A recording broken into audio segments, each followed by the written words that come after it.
दोस्तों, आज मैं आपको सुनाने जा रहा हूं अपनी मंडली के सदस्य प्रबुद्ध जैन की लिखी कहानी मेरा अंश। पूरा बदन पसीने में तरबतर था, जैसे सोते में बाल्टी भर पानी उड़ेल दिया हो किसी ने।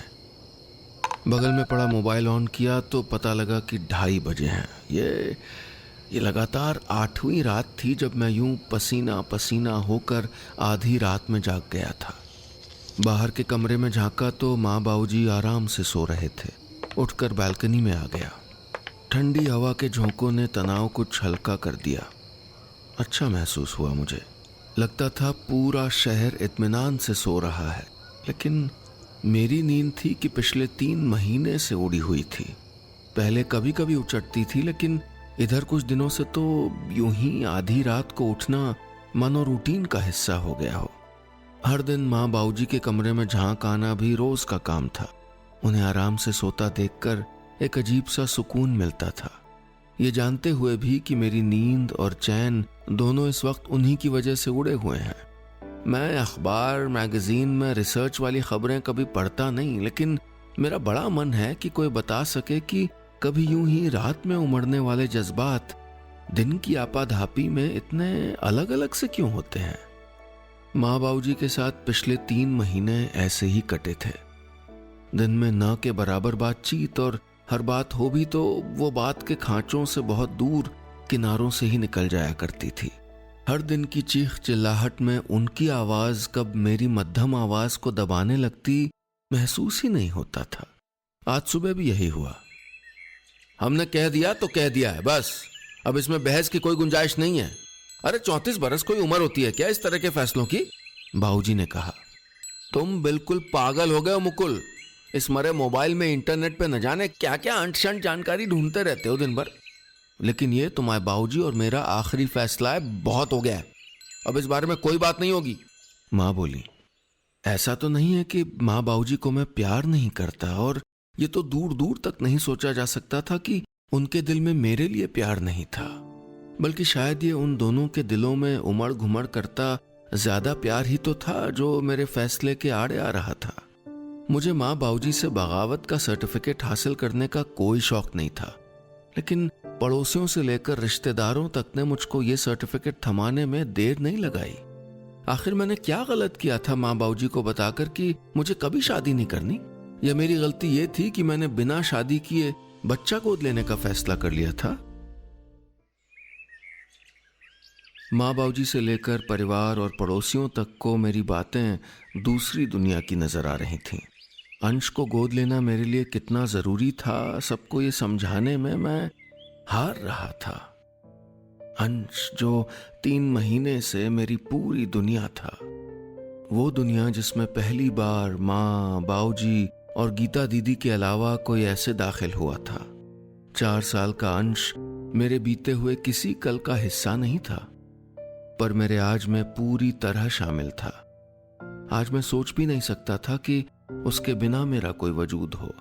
पहली बार अंश मुझे सिटी ऑर्फनेज की विजिट के दौरान मिला था। ऑफिस ने कॉर्पोरेट सोशल रिस्पॉन्सिबिलिटी के नाम पर उस अनाथालय का चुनाव किया था। ऐसा नहीं था कि हम उससे पहले वहां गए ना हों या बच्चों से मिले ना हों, लेकिन मुझे याद नहीं आता कि जून की उस दोपहरी से पहले अंश मुझे कभी दिखाई दिया हो। तमाम बच्चों से हिलते मिलते, उन्हें गिफ्ट बांटते, उनकी मुस्कुराहटों पर फिदा होते, उनकी आंखों में तैरते सवालों से बचते बचाते कब पीछे से आकर मेरे कुर्ते का सिरा खींच लिया था उसने, पता ही नहीं चला। पलट कर देखा तो सफेद टी शर्ट और नीली शॉर्ट्स में एक नन्हा सा बच्चा मेरी तरफ उम्मीद भरी निगाहों से देख रहा था। मैंने उसके घुंघराले बालों पर हाथ फेरा और घुटने के बल बैठ गया। उसके गोल मटोल गालों को खींचकर मैंने कैंडी से भरा एक डिब्बा उसे थमा दिया। जिस डिब्बे को लेकर बाकी बच्चों में होड़ लगी थी वो उसने देखा तक नहीं। मैं हैरान भी था और थोड़ा परेशान भी। वो कुछ बोल नहीं रहा था, बस मेरी आंखों में झांक रहा था, अपनी बड़ी बड़ी आंखों से, गोल चेहरे पर सजी चमकीली आंखें। उस दिन मैं वो आंखें अपनी आंखों में भरकर दफ्तर लौट आया था। कुछ दिन बाद न जाने क्या सोचकर मेरे कदम फिर उस अनाथालय की ओर मुड़ गए। औपचारिकता पूरी करने के बाद मैं सीधे अंश से जाकर मिला। मैंने उसके घुंघराले बालों को सहलाकर कहा, पता है सचिन जैसे दिखते हो तुम। और पहली बार उसके मुंह से शब्द निकले, पर मेरा नाम तो अंश है, ये सचिन कौन है?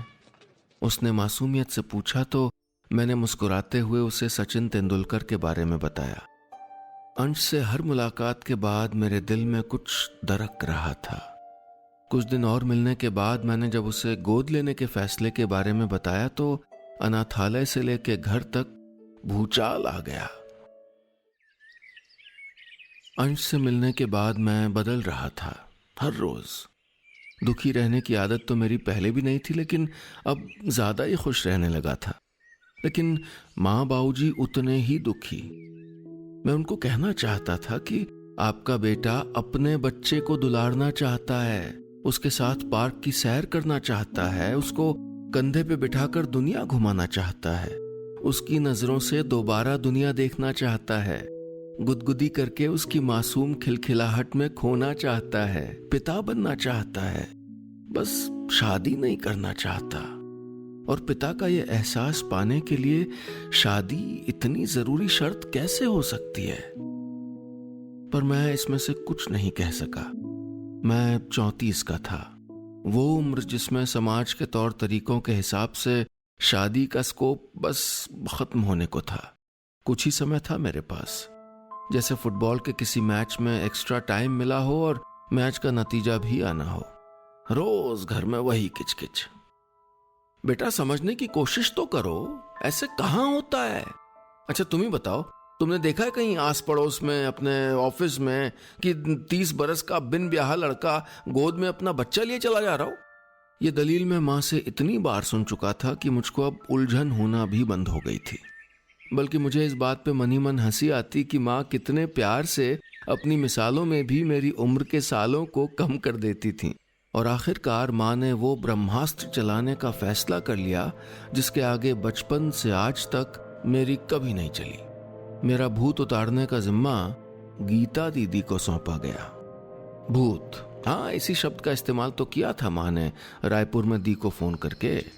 रात में जब मोबाइल की स्क्रीन पर गीतू दी कॉलिंग फ्लैश हुआ तो मेरी हिम्मत नहीं हुई फोन उठाने की। मैं मन ही मन डर गया था, ये सोच के कि कहीं दी मुझको अपना फैसला बदलने के लिए कन्विंस न कर दे। हेलो, हाँ दी, कैसी है, क्या चल रहा है? मैंने पूछा। अरे वो सब छोड़, ये माँ क्या कह रही है भाई?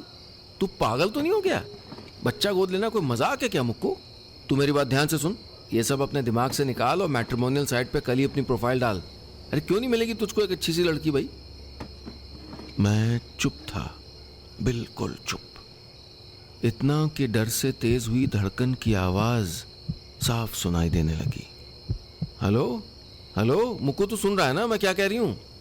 गीतू दी, तू एक बार अंश से मिलेगी? मैंने कहा।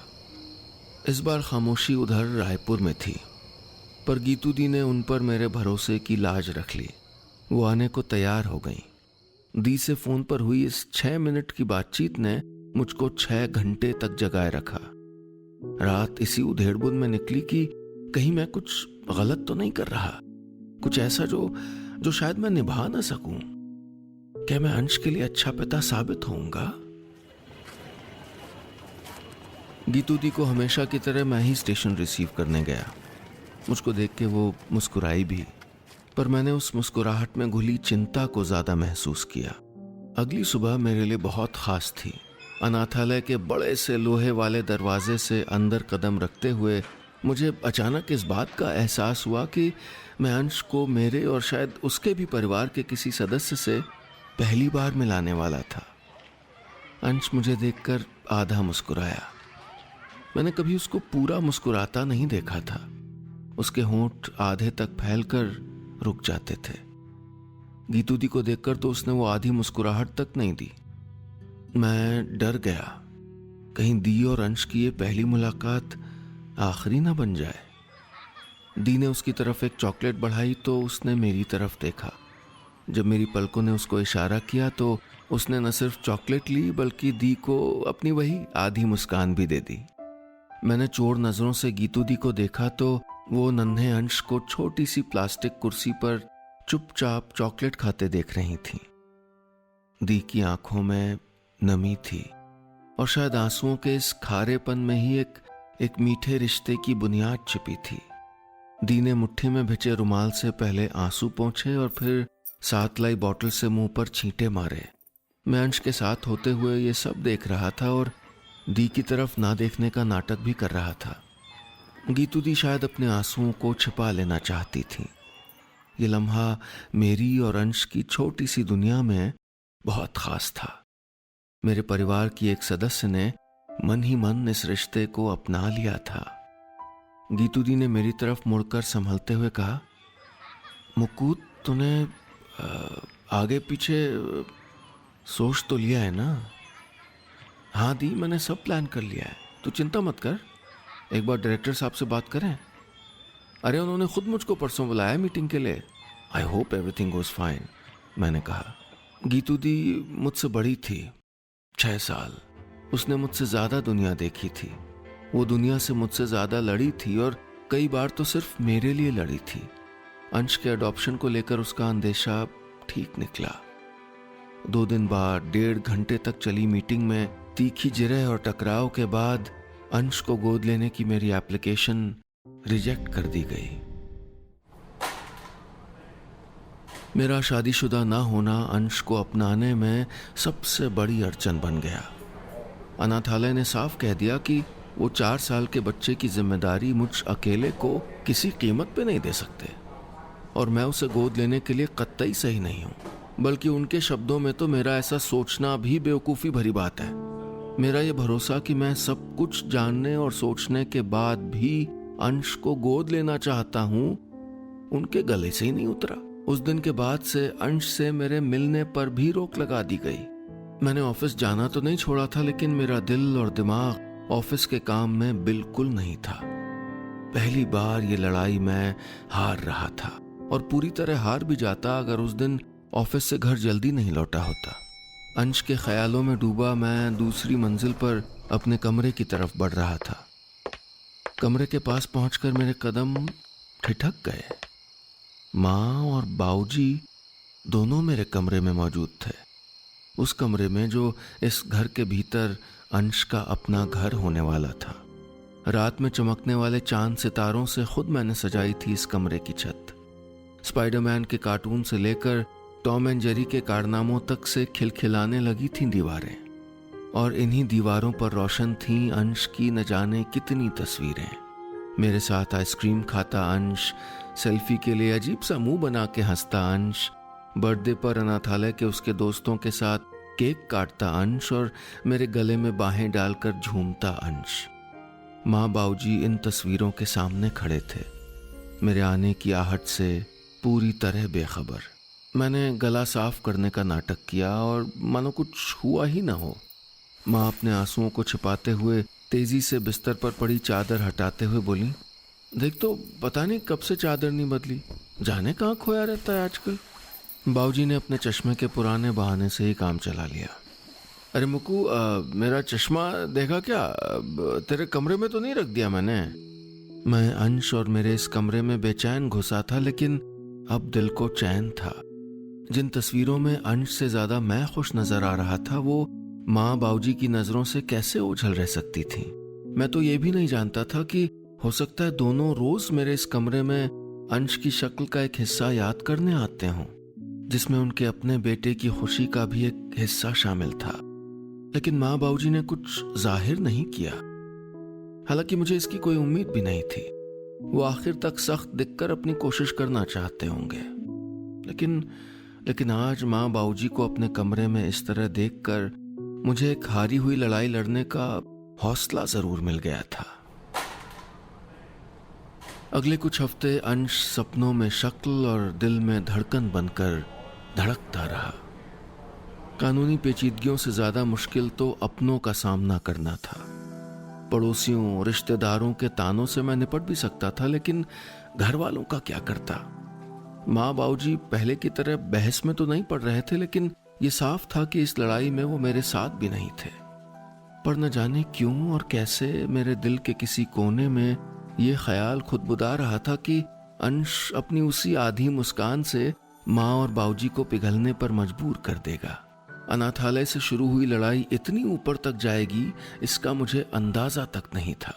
मुझ 34 साल के अकेले आदमी को अंश को गोद न देने के लिए अनाथालय की ओर से सैकड़ों दलीलें दी गईं। उसकी परवरिश को लेकर सवाल उठाए गए। सारी तकरीरें मेरे अकेले होने पर सिमट आती, लेकिन मैं अकेला कहाँ था। अंश का प्यारा और मासूम चेहरा मुझे हर पल इस मुश्किल लड़ाई को लड़ने का हौसला दे रहा था। 5 महीने तक न जाने कितनी तकरीरें हुई, लेकिन फैसला मेरे हक में आ गया। ठहरता हुआ दिल जैसे फिर धड़कने लगा। हालांकि एक लड़ाई अभी बाकी थी, घर की लड़ाई। मैंने अंश को घर लाने का फैसला कर लिया। वो एक खुशगवार सुबह थी। बाहर बारिश हो रही थी और माँ रसोई में पकौड़े बनाने में लगी थी। दरवाज़ा खुला था। मेरी उंगली थामे अंश घर में दाखिल हो रहा था, उसके अपने घर में। मैंने उसे इशारा किया और वो बारिश में भीगे अपने नन्हे पैरों की छाप फर्श पर छोड़ता हुआ सीधा माँ के पास पहुँच गया। उसने माँ की साड़ी का पल्लू खींचा, ठीक वैसे ही जैसे पहली बार अनाथालय में मेरे कुर्ते का सिरा खींचा था। माँ ने मुझे देहरी पर खड़े देखा। वो सब समझ चुकी थी। माँ के चेहरे पर तेजी से आते जाते जज्बात देखकर मैं तय नहीं कर पा रहा था कि मेरे और उनके बीच खिंचे हुए पाले की लकीर मिट पाई है या नहीं। मैं किसी नतीजे पर पहुंचने की कोशिश में ही था कि माँ ने एक पकौड़ा अंश को देना चाहा। बदले में उसने वही आधी मुस्कान माँ को दे दी। मैंने देखा कि बाकी आधी मुस्कान माँ के चेहरे पर थी। कंधे पर बाबूजी का हाथ बता रहा था कि वो भी इस आधी मुस्कान वाले प्यारे से बच्चे के साथ हैं। मुझे भरोसा हो चला था कि आधी मुस्कुराहटों से शुरू हुआ ये सफर वक्त के साथ पूरी मुस्कुराहटों में बदल जाएगा। मैं भी कितना पागल था जो सोच बैठा था कि घर के मोर्चे पर यह लड़ाई न जाने कितनी लंबी चलेगी। मुझे पता होना चाहिए था कि आखिर मैं माँ बाबूजी का अंश था, ठीक वैसे ही जैसे अब 4 साल का चमकीली आंखों वाला ये बच्चा मेरा अंश है। बस इतनी सी थी ये कहानी।